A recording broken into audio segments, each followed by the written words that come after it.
the network for the AV industry. What are you listening to? This is AV. This is AVNation. This is AVNation. This is AVWeek, episode 134, recorded Saturday, March 15th, 2014. Service is satisfaction. Ready. AVWeek. Performing. Scan. Week. Online. This is AVWeek.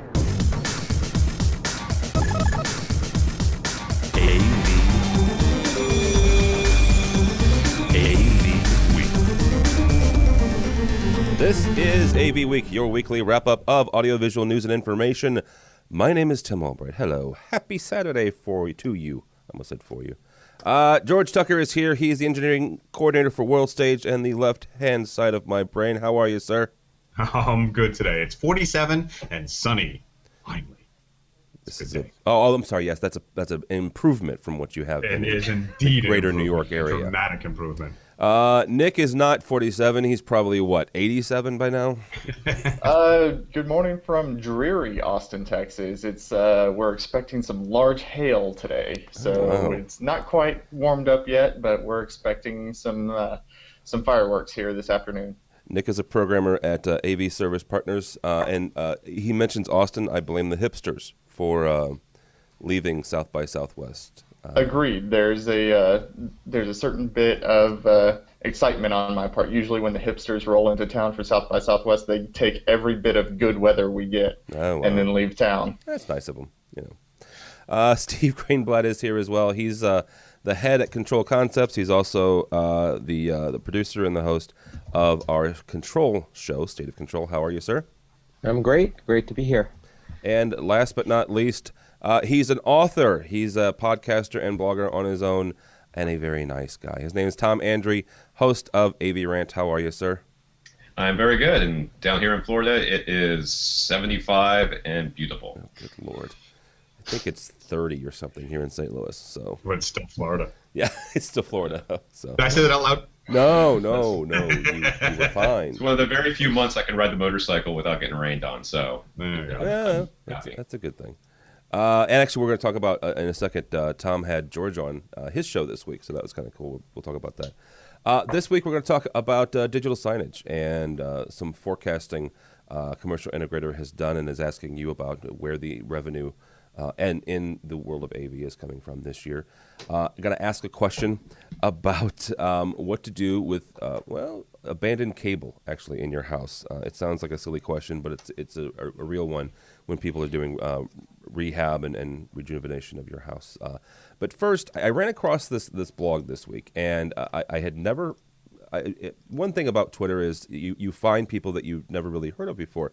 And this guy's his name is Mike Kirby. And he has a little blog about AV and just business in general. And he writes a story about a furniture company called R.C. Wiley. And I've heard of them. They're not here in St. Louis. And he tells the story of, he and his wife went there and they paid a little bit more. But the service and the experience was so much better that they would have gladly paid even more probably for the furniture they got because of the service. Now, here's the question for all y'all, and Nick, we'll kick it off with you because you actually work directly with an integrator. How do we express the value in monetary value for things like service, for things like experience, for programming? This week I work for an integrator here in St. Louis, and this week I was putting together an RFP, which is a request for proposal quote. Mm-hmm. And in the world of education, that's pretty much here's what we want. Give us the best price. We don't care who you are. We don't care how nice you are. We don't care how quickly you respond to us, typically. And we just want the lowest price. So in that kind of world, and in the world where the bottom line is the bottom line, how do integrators and service providers express, to their end users, express to their clients the value of what they're offering? Well, that's one of the biggest challenges we have. Our company in particular, we were started based upon service. before we even started doing any new install, integration, anything like that. The business model was to simply go in and offer service agreements and ad hoc service to customers that had basically had integrators cut and run on them. So we established ourselves as kind of the go-to folks for service on the front end. And then after about 6 months or a year, people started coming to us and asking, okay, what we need to do this, we need to upgrade that. How can you help us? And so we kind of took a back-end approach to sales by leading with service. And I think that's one of the key factors in our success. Steve, your company, Control Concepts, you make control products. You are the epitome of the independent programmer. How do you guys bring value and express that value to your clients? Well, just a clarification, we provide software, but yes. It's a really, really challenging issue, honestly, because it's hard to get people to understand the difference between a working system and a serviceable system, or a system that has longevity, that's easier to maintain, that is forward thinking. It's a real big issue, honestly, and certainly we find that when we're pricing projects and when we're responding to RFPs, it's a big issue because it puts us at a disadvantage. We look at things a little bit differently than probably others, and I'm sure that there are many companies that are similar to the way we approach projects. But when you are digging a little deeper, and when you're planning to do something that you think is what the client ultimately needs and they're going to be happy with in the long run, it's hard to demonstrate that in the beginning unless the client is savvy enough or understands. It's something that we struggle with, but look to address in the way we approach the marketplace. All right. Tom, the AV Rant podcast and the blog, you guys are pretty consumer electronics focused. You do reviews of stuff like that. In the world of Best Buy, in the world of Amazon and eBay, even, let's say, how would you say, from the end user standpoint, this is what we want, right? This would get me to pay $10 or $50 more for a DVD player, buying it from another company rather than on Amazon. What is it that as an end user you'd be looking for to pay that extra amount? Well, really, for us, it's word of mouth. More than anything, it's like on our podcast, a lot of times we talk about, okay, if you're going to buy this particular product, which we know has had some sort of issues in the past, make sure you buy it from some place that has a good return policy. Or we might recommend a specific company saying, we've dealt with this company, we've seen this company, they are, their service department is fantastic, they won't try to oversell you. We look at it from the standpoint of, a lot of our, and me in particular, I am always looking for a value. But if the dollar value of the price that the products is nominal, the difference is nominal, then that service is what brings you over the top. That being said, my wife is an engineer and she works for a consulting firm, and their consulting firm constantly loses that initial bid. And what they often do is they say, okay, well, you went with somebody else and we're perfectly okay with that. We knew we came in high. But when things go bad, just don't forget about us because we fix bad a lot. Yes. And you would be absolutely shocked how many times that works. In that sort of situation where you're looking at a large project bid, where they end up coming in later. And that business relationship that you establish with somebody, it makes them remember you when, like, hey, so and so is not responding to my emails and they're not their calls, and they're saying they're giving me a bunch of this and that, and all of a sudden they're like, okay, well, let's go back to this other company that promised, gave us a more accurate quote and has a long track record of fixing mistakes of others. Yeah, there's a quote by a buddy of mine, Kevin Iselli, that when he was a consultant and a design engineer, he would tell clients kind of tongue in cheek, you can pay me now or you can pay me later. It's entirely up to you. So, Mr. Tucker, how is it? Tom mentioned service, and if the prices is somewhat comparable and maybe a little bit higher, the service would win you over. What is it from either live event staging or from a manufacturer's or from the integrator standpoint? How do we express this ethereal thing of value and service to the client? First of all, it has to be right from the beginning, right? I mean, you got to tell the client what you're getting, why you're getting it, and what the pitfalls are of going against that. You don't want to give away your trade secrets, obviously, but I think from our perspective, we've often given our install clients the pros and cons of what you're doing. I can go with a more sophisticated system that gives you what you think you want, but the counter of that is it does this, this, and this, and the interface is really clunky, and you have to spend X amount of more dollars to get a more simpler interface. That was really bad English. My apologies. That's all right. But you're from New York. Yeah, exactly.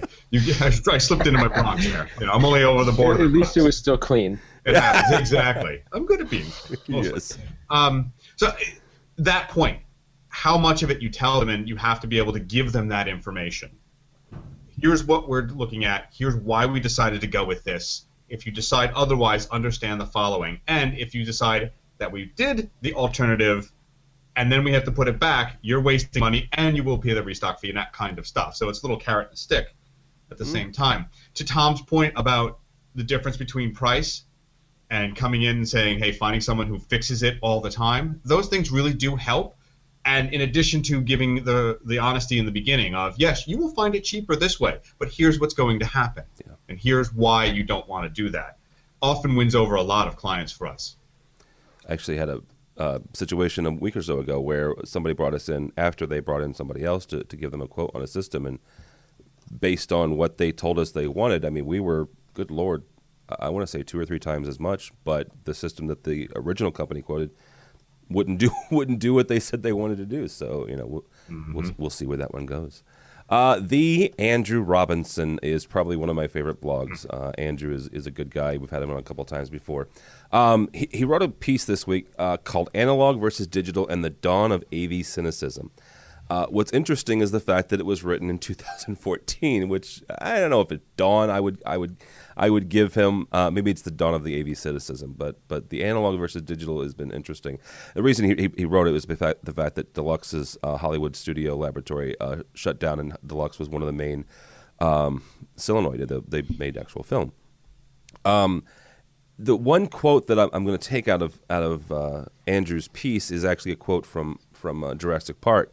And he says that in the movie The Jurassic Park, he says, this is Jeff Goldblum saying, you guys were so preoccupied with whether or not you could reproduce dinosaurs in this case.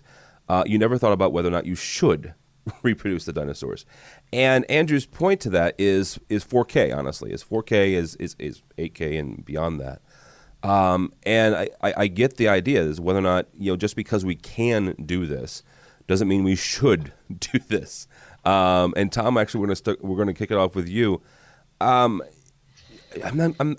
should we? I mean, as from the end user all the way up to the boardroom, should we be going down the road of 4K and 8K and beyond, or should we stay where we are at 1080p and kind of make that perfect or better, or as good as we can get, and then move on to higher resolutions? Well, I guess it really depends on what's the use scenario here, or who you're talking about. From somebody like Andrew, I found this blog to be a little disingenuous, because if you read back through his history, he has never really worked with film. He's only ever worked with digital, anyways. Yes. So to say that this analog is something that he's lamenting the loss of, while I understand where he's coming from, I felt like, well, I guess it's a theoretical loss because you've never really dealt with it. So from my perspective, from the end user, from the consumer, I've been saying on the blog for a long time, for the podcast for a long time, there is really no point to 4K for 99% of the people. There is no point to that. The screens aren't big enough, you're not sitting close enough, there's no point. That said, from the other side of it, though, we should be maximizing the resolution as much as we can now, because later on down the line, these technologies are going to become mature, and we're going to need to have, we don't want to get, because the celluloid is breaking down as we speak. It is currently crumbling. Yeah. So we need to digitize it so we can save it. Now, another point of the blog was that, there was a sort of gold standard of analog that we were going towards. And if you look at these movies that were shot on film a while back, just before digital really took off, versus the more digitized stuff, which I guess he was referring to like CGI. It's like the CGI stuff already looks dated. Well, so did Technicolor. When Technicolor first came out, it looked all goofy, and it still looks goofy. But once they perfected it, it was fine. And I think Jurassic Park is a perfect example. I mean, how long has it been since I saw Jurassic Park? I gotta say it was like early college. So that's like 90s, right? Yeah. That would Jurassic, and early it 90s. Still holds up. And that's like 25 years later or 20 years later. So for me, as these technologies mature, I think it's important that we move with them. It all depends on where you're coming from. From his standpoint, the filmmaker, because he is a filmmaker on top of all the other stuff he does. He reviews equipment for Emotiva and all this other stuff. From where he's coming from, I think that digital is really the way to go, because it never degrades, it never goes away. Get it in the highest resolution as possible, because if you have to downscale it to 1080p, well, then you're fine. But trying to take 1080p and make it 4K is a completely different animal. Yeah, and that's a really good point. I didn't think about that. The fact that you're trying to get these. Honestly, if you've never seen, there's a couple of infographics online that compares the actual resolution of film to 1080p to 4K and stuff like that, and actual film when you figure out all the resolution, it's quite large. Mr. Greenblatt, when it comes to all of these different resolutions, should we be going down this road? Should we be going down the 4K path? I definitely agree with what Tom was saying, and I think it depends on the user, it depends on the use case, and when the practicality is there, I assume that there's it's important. We've talked about before, when you're looking at medical imaging and things of that nature on a commercial side, then yes, you need to have these higher resolutions, and there's going to be a lot more value. I mean, we, as much as we mock 3D, we've always said that might be one area where that could have provided value. So it is all about providing the right solution for the application. George, when it comes to both live events and Steve mentioned the fact of medical imaging there, those are two areas that I can kind of see a 4K having some sort of value, but I mean, and I don't see it going in people's homes yet, I guess is my point. One idea I've heard is the fact that this might actually reverse the trend that's been happening where consumer technology has kind of pushed into the boardroom. The idea is that they're going to have it in medical facilities. They're going to have it in people's boardrooms. They're going to see this in boardrooms, and the CEO is going to say, "Hey, I want this in my house." Is this something where where 4K might flip that trend and push it more towards the consumer from the pro side? I could see that, yes, especially when you're talking about 4K and items like that, where we don't see much of a push or content for it in the residential world. But when you get to commercial and they're producing content for that and they show it in the boardrooms, there'll finally be the reverse, which used to happen. The higher technology was in the commercial stuff, and it would drip back into the residential stuff. For many, many years, it was the reverse, because the mass consumer market would push all the volume. Except for very, very specialized stuff. So yeah, I concur with that. Although, to Andrew Robinson's point, and while I agree with Tom, I think what's happening here with people like Andrew is the nostalgia and bedrock of something that was a foundation went away. And losing it actually gets a little bit sad. There's guys like me, and I think I'm probably the oldest of the group here today, who cut their teeth and had their hands on razor blading tapes that miss that it's gone. Mm-hmm. Not because we want to do it anymore, because yes, Pro Tools is wonderful and it makes it so much easier. And if you mess up, phew, I can just undo. But that skill set, that ability to actually do more than move a mouse really kind of gets missed. I mean, look at Instagram. Why is Instagram so popular with people beyond the social sharing? The filters that most people use are nostalgic type filters. Yeah. And it makes it look like a picture from the 70s. I have lots of pictures my dad took of things in the 70s, and it looks just like that. So you have that inverse idea going on. Just for the nostalgia. Just for the record. But nostalgia is not necessarily a bad thing because it teaches us and it keeps us aware of what we did. There are people who make presentations and slides and decks who did not learn what slide guys knew for decades. How to build a slide, how to build a presentation. And they just smear the thing left and right. And knowing what those guys did and why they did it actually can educate why you do it in the digital domain. You can keep going. You can go back to like vinyl. Vinyl is another nostalgia factor right now, and a lot of the stuff that they did, a lot of the mixing they did on audio back then, and why people think that vinyl is somehow superior is because if you gave it too much, if you made those grooves too dynamic within the groove of the record, it would bounce the needle out. So they had to be very careful about the recording. So once they went to digital, they figured out, I can do whatever I want, and they just started, like you're saying, smearing it all over the place and messing with it to the point where people are now going, but it doesn't sound good. And once again, you go right back to that artisan who, whether it's a vinyl, somebody who's recording for vinyl or cutting celluloid or whatever, or doing it digitally, that artisan who is good is going to rediscover those techniques or discover even new techniques. Yeah. So while your point is taken, I'm not saying that you don't have a point. I don't think that we need to keep alive old technology simply because, they had limitations that caused people not to do something in a certain way. I'm not sure I agree, and I'm not. This is not a major contention, but look, there are guys. The perfect example: Butch Vig, Nevermind. The album Nevermind. It was recorded on digital with that band, and they really didn't want to do it. Now, this is back in the early 90s, and we were still flaky about what digital did, and it was all on tape still at that point, digital to tape. Right. Optical recorders weren't really there, and the volume. Nevermind was recorded on DAT? No, it was recorded on a... No, I said it was, it was recorded on a 2-inch Sony 3348 recording open deck machine. But the point I'm making is that Butch Vig, he's the drummer from Garbage, he's he's a really highly regarded recording engineer, used the skills he knew for analog recording to make that digital recording work for the band, including recording most of those songs live in the studio. That's the point I'm making. Gundy, I forget his first name, Al Gundy, who does the Institute of Audio Research and was president of the Audio Engineering Society for many, many years, after his retirement, did live to vinyl master cuttings of recordings.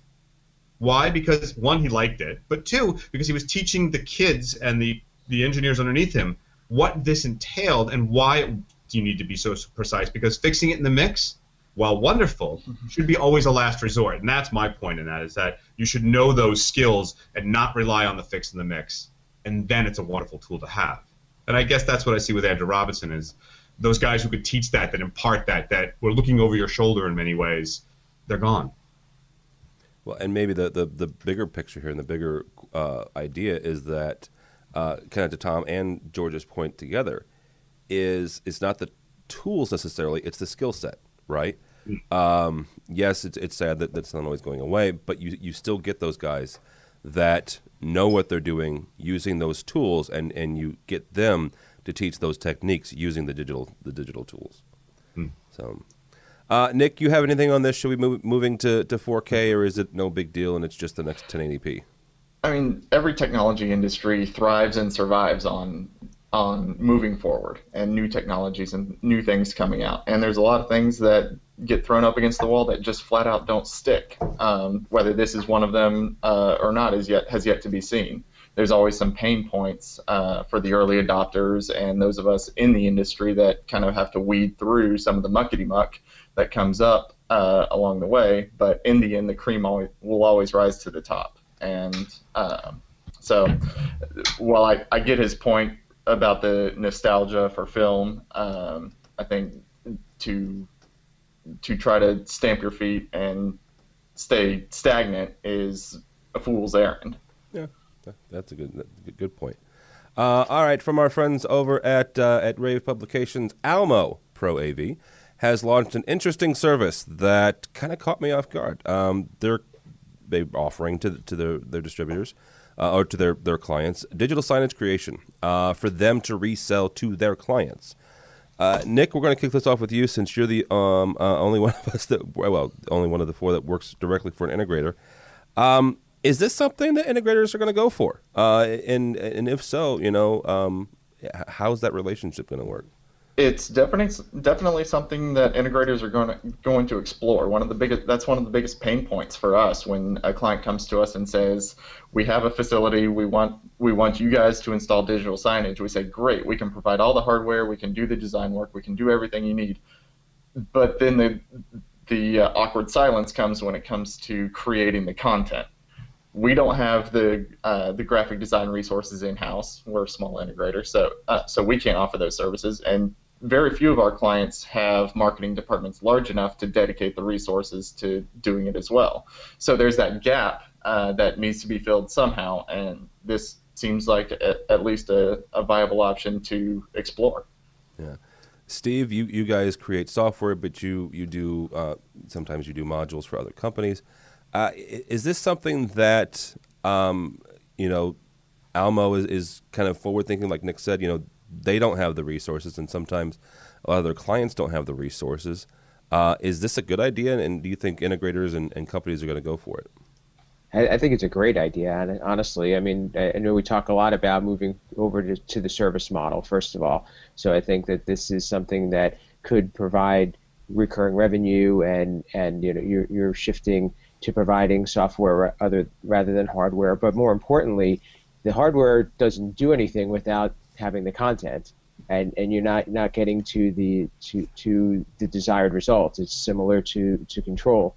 You can buy all the boxes you want, but until you put in the software, it's not going to serve the purpose, and you're not going to provide the value. So I think it's a great idea, and in fact, it's something that I've looked at, and I think that there's a void for, and the people that are doing it are I think doing very well. Of course, assuming that you're good at doing that and you focus on it. Well, yeah, there's that. I can make stick figures here. It's a different for me and for a software company, it is a different type of a deliverable. It's so you have to be creative, but it's kind of a combination of programming and marketing. Yeah. Tom, from the end user standpoint, is there something else that maybe that people like Almo, and Almo's not the only distributor out there, but what they're offering though is they're offering something that somebody else is going to resell to the end user, and that's the bottom line there. But it's a unique service that they're taking on. They've got obviously some nice graphic designers that people like Nick and like the company that I work for. We don't have a graphic artist team, and a lot of end users don't either. So is there maybe another service like that maybe Almo and other distributors like that could offer up, whether that's cloud-based services or something else like that? Well, I agree with everybody else. It's a great idea. From a custom install perspective, I'm kind of surprised that people aren't trying to do this in-house. I think Almo's a great stopgap measure, and those sorts of services are a great stopgap measure or something that's going to be a reoccurring thing. But a lot of times, like at Audioholics, we wanted to start doing videos. And when we started doing videos, none of us had any ability to do videos. I mean, we certainly could have just threw an iPad up someplace or a computer and the webcam and tried to figure it out. But we went to our local one of our members went to a local college and found out they had a film school there. And it wasn't college. I'm sorry, high school. And the teacher of the film class was like, "Yeah, you guys come in here, use our studio. I'll do the hosting." And that's where we got Andrew Gash. And if you go to Audioholics, you'll see videos from Andrew popping up there on occasion. And it doesn't cost a ton of money.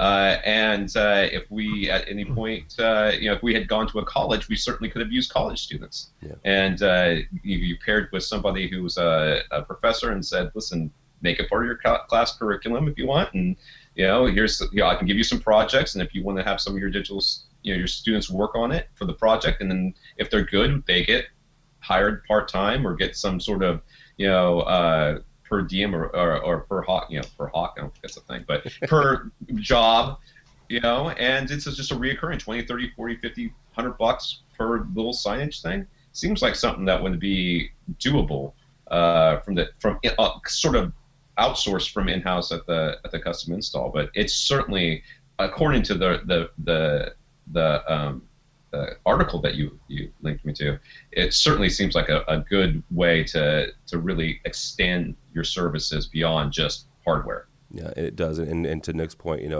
there a lot of times is that awkward silence where you're buying the hardware and they're assuming that you're going to provide some sort of content.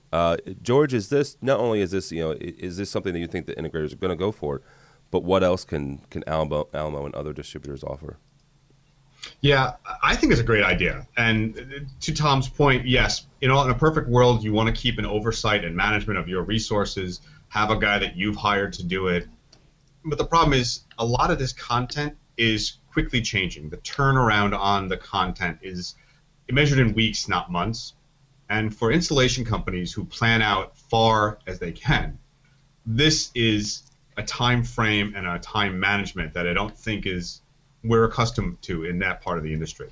Commercial dealers maybe a little bit because they're used to trying to find content or associating content that a client wants for walk-ins. But if you're just getting into the digital signage market, it's a really fast-paced environment. And I don't mean that in sort of the NASCAR racing and everybody's whizzing by, but for us, the planning process is much, much different. Yeah, and it's you're right, especially when it comes to getting content up and stuff. Speaking of digital content, if you want to go to a webinar, our friends over at Commercial Integrator are doing just that, top digital signage trends of 2014. It's on March 19th, which is just in a few days from this recording. Greg McCormick, who's been on the show more than once, is going to be moderating that, so check that out if you would, please. Speaking of that, they put up an interesting survey, and I apologize. It's the 15th of March. This survey had to be done by the 7th of March, so I missed that. But it drew me to an interesting question that I'm going to ask the four of you gentlemen. The survey was this: is revenue finding survey for 2014, and they were the survey was asking integrators and people like you gentlemen where the money is. I guess to quote another movie today, where the money in AV is. Tom, we'll kick it off with you here. Where do you think the revenue, or the biggest possible revenue, is in commercial and in home and wherever?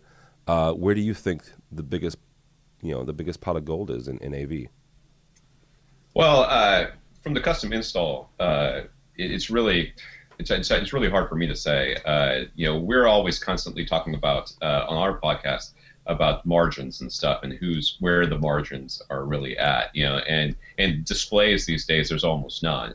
At least that's what the manufacturers keep telling us. So I know from some of the shows I've been to that there is a lot of margin in speakers, a lot of margin. Obviously, if you can sell a high-end cable, you probably made your year for a lot of these companies, because they're thousands of dollars per foot for a little bit of copper and some PVC coating. But I went through that entire survey, and I was because one of the things I used to do back in the days, I did research and psychology. I have a master's for research, and so I went through that. I was pleasantly surprised the survey was written coherently and well. So that's my take on it. That was a bad survey, and I read so many bad surveys that I was like, oh, thank God I didn't have to, because my plan was, as I went through, I didn't answer any of the questions, but I just went through it to look to see what the questions were. I was like, okay, I can see what they're going for here. They did a pretty nice job. Made you commit up front to answering some questions, and then they didn't ask the money questions until the end. But I was actually curious to see where the money might be in the CI market. Yeah, I'm going to be interested. They usually take about a month or so to compile those, and then they'll print something out. Steve, you're software and control and this, that, and the other. Where do you think the biggest revenue is in AV this year, or next year? Well, I still think that there are systems that need to be updated, and there's only so long you can hold off on technology. Education is a good example. They seem to have a good refresh schedule at many universities or institutions. There are definitely companies that have not made the leap to digital, and I think that eventually is going to find them, or they're going to find the need for that. And what I'm finding personally is that there are still opportunities out there to go back to clients and talk to them about how we could add value to their existing systems, so that they don't have to make a big hardware investment, but they could still get more value by maybe leveraging some software opportunities, making adjustments, making systems work better, or even taking advantage of remote monitoring, adding software to help them to compensate for reduced manpower, or allow them to save on some spending. That was one of the things. Steve and I both went to the NSCA's Business Leadership Conference a couple weeks ago, and services was like one of the biggest, the big words that weekend was getting into services. So I concur with that.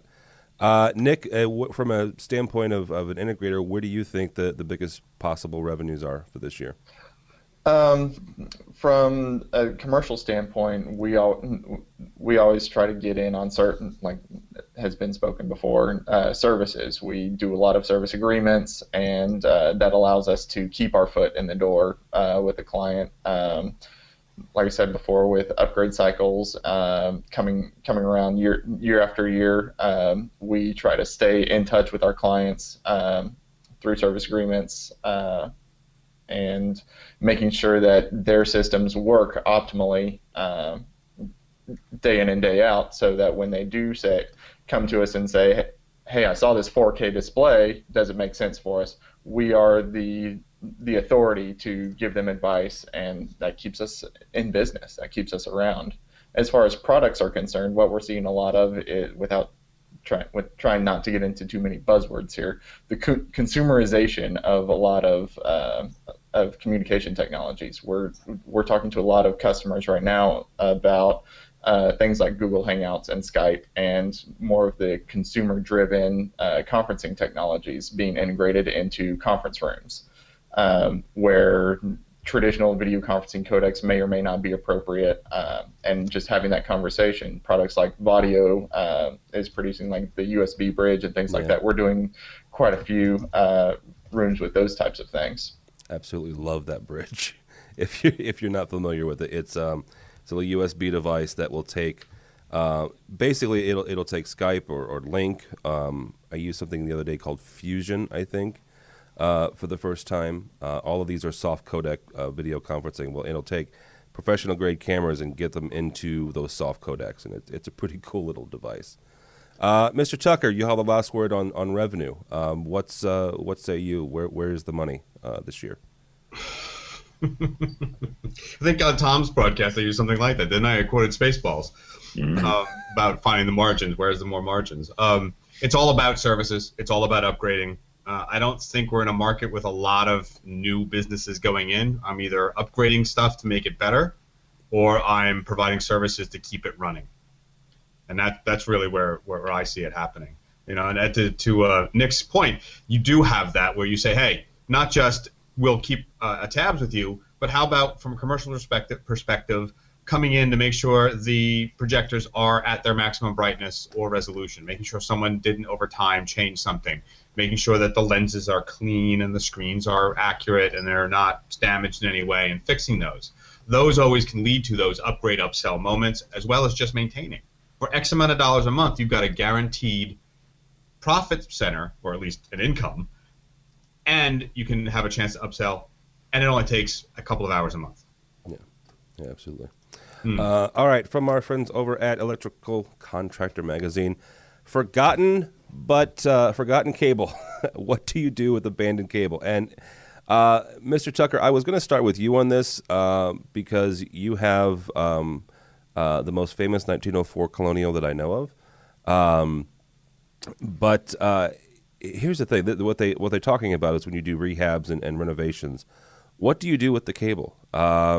Nick, we'll kick it off with you though. When you're doing, maybe you're doing a renovation to an office complex or something like that, and you're dealing with the project manager, how does that conversation work? Do you guys just leave it in place, or is it a case-by-case basis? Well, actually, here in Austin, and I think in a lot of other municipalities, there's a city ordinance that, as part of the demolition permitting process for a new building finish out, all prior low voltage cabling must be removed. Oh wow! That was passed a few years ago. So usually that is taken care of in demo process before we're even involved. So a lot of the environments that we come into have already been stripped clean of old copper. And in the event that we do run across a new finish out, or if it's just a retrofit where a customer is upgrading some existing facilities, we do our best to cut out any old cabling that may or may not impede our new install. But for the most part, around us, we're coming into relatively cable-free and cable-clean job sites. No, that's a good place to be then. George, when it comes to both residential and commercial, what do you guys do when it comes to dealing with old cable?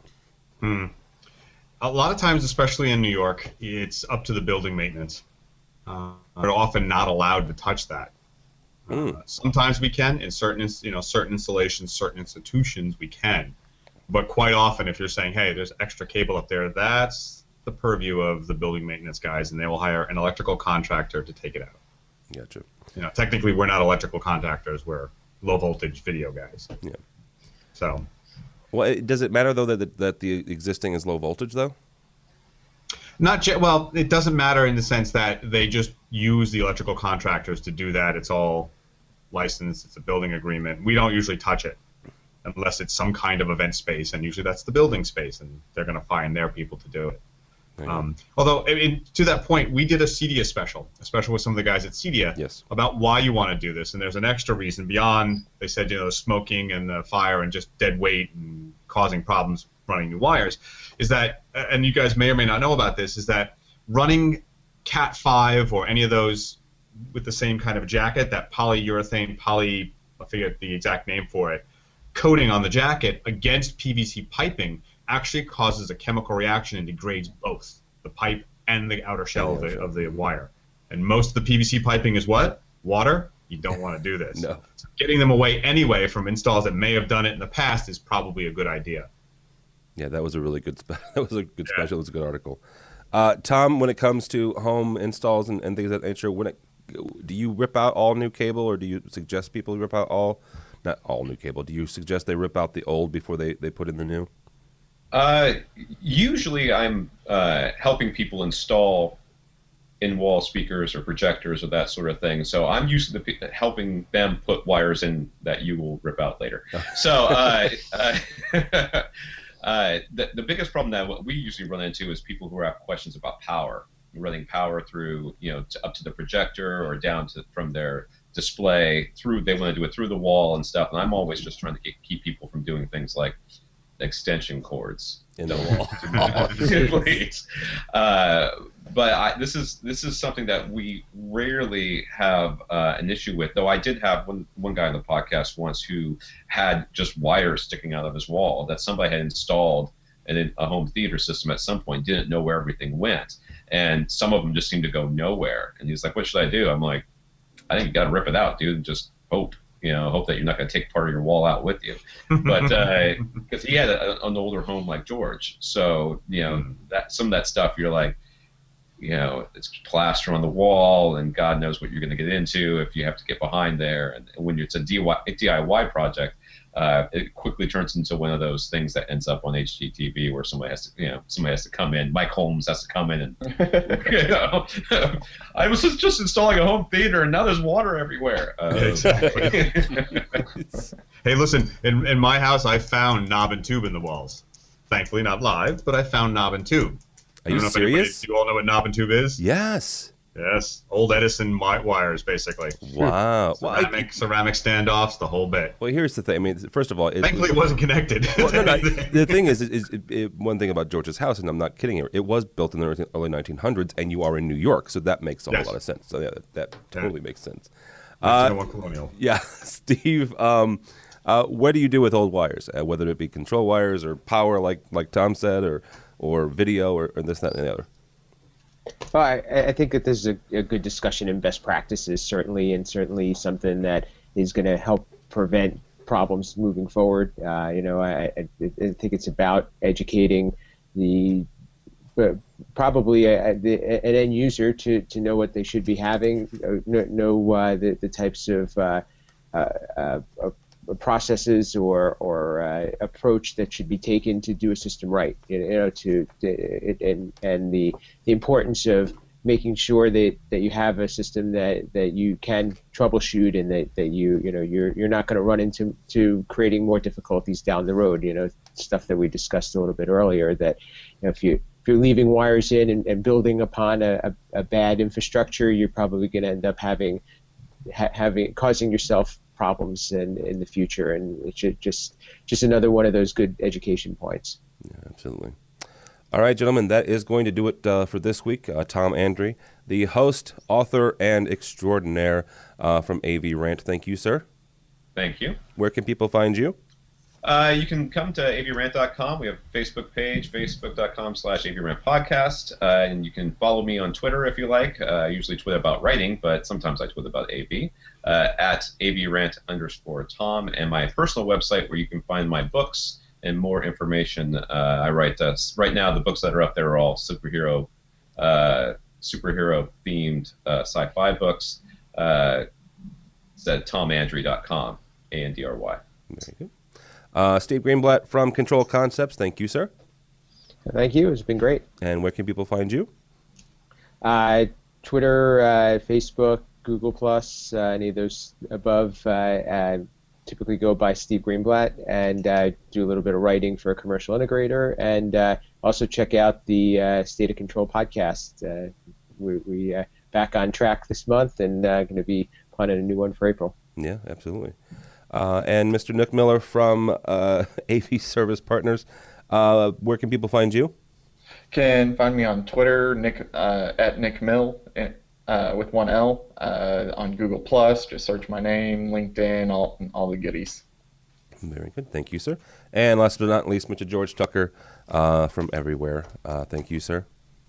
Thank you. Where can people find you? And they know. Just say it. Tucker Twos. If it's on social media, just look up Tucker Twos and you will find me. I write for Commercial Integrator, Corporate Tech Decisions, Red Band, and of course AVNation. Yes, indeed. And you were on Mr. Andrews' recent podcast. It was. So check that out, please, if you will. It was a lot of fun. It's a great podcast. So yeah, we have switched up our podcast lately. We've gone from more of a news talking about AV to specific question answering of our listeners. So we've gotten to the point now where an hour, we went from an hour to an hour and a half to 2 hours, and then we cut back, and we did 2 podcasts in the last week. We're really getting inundated with questions. So if you have specific questions about your specific home theater, AV Rant is the place to go. We will answer. We guarantee it. We answer them all.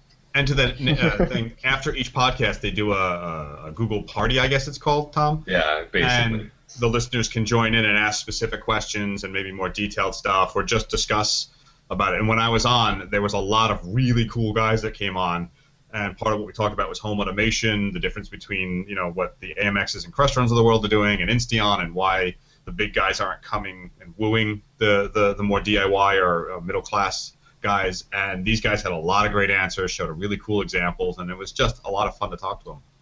Yeah, and one thing that Tom does that I think is really cool that I've done more than once is he'll send out an invite and invite you out to watch it. And so I think it was a week or so ago. Your podcast, the title was 2 hours. I watched that one. Yeah. We thought at an hour 10. I was like, okay, we're on our last topic. Surely we'll finish by an hour and a half. I was like, oh god. went forever. Well, no, with Rob, there's a plethora of information, and he brings up more questions sometimes as he answers. And He's a research mad genius. And he is amazing. Yeah, he is. Yes. So, Yes, he is. if you want, go by the website if you would, please. We just, the royal we, the best hair podcast in the history of the world is Matt D. Scott and Phil Cordell. I say that lovingly. They started a new podcast this week called AV Apps, which, if you're familiar with what apps are and what AV is, you can probably figure out what the show's about. They review an app a week. It's not very long at all. They'll go you through the feature set of the app and show you the interface and where you can get it and the different devices it's on. So check that out if you would. Steve mentioned our brand new State of Control.